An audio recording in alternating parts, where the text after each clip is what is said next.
it was one of those songs that just came out so easy. Hardy kind of joked, he's like, I want to record this one. Unless Blake Shelton cuts this one in the next couple days, like I'll probably do this for myself. So I think Hardy put that one into the universe and it came back. What's up, y'all? This is Devin Dawson. I wrote The Difference for Tyler Rich. I wrote a song called Broken Up for Mitchell Tenpenny. But today we're talking about the song I wrote called God's Country from Mr. Blake Shelton. This is God's Country. I wrote that song with two of my best friends in the entire world, Mr. Michael Hardy and Jordan Schmidt. Hardy had been home in his hometown in Mississippi, and he'd just been riding around the land that he grew up on, and just kind of had this simple idea of God's country, right? And the first thing I thought of was that means something different but the same to every single person. And Hardy kind of had this vibe, this drop C kind of swampy thing, and then I kind of did this little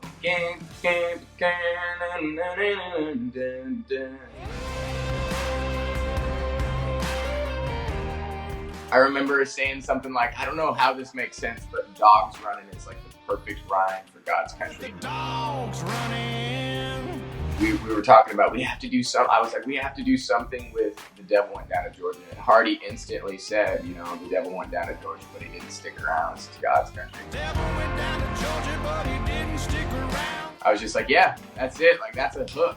That just makes me go, damn, and then you put that to the melody and the chords and the groove that we had behind it, and it exploded.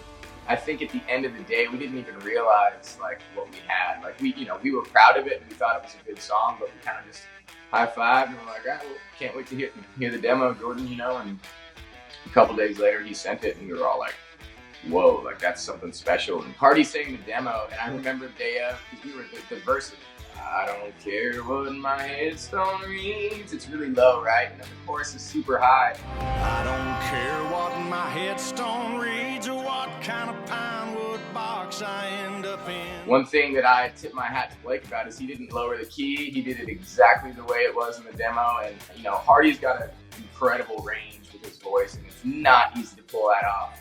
A lot of people can't do that. Blake took that challenge on and made it his own and just absolutely crushed it. So when I heard the master back for the first time, I was like, wow, he didn't change the key. His voice sounds better than ever on it. It's insane. One thing I remember is right before the last chorus where he says, lay me 6 feet deep in God's country, Blake was like, I want to hear some coyotes or some noises there. And it kind of builds up into this last chorus, and you hear these coyotes kind of screaming in the background. And that was something that Scott and Blake added. In God's country.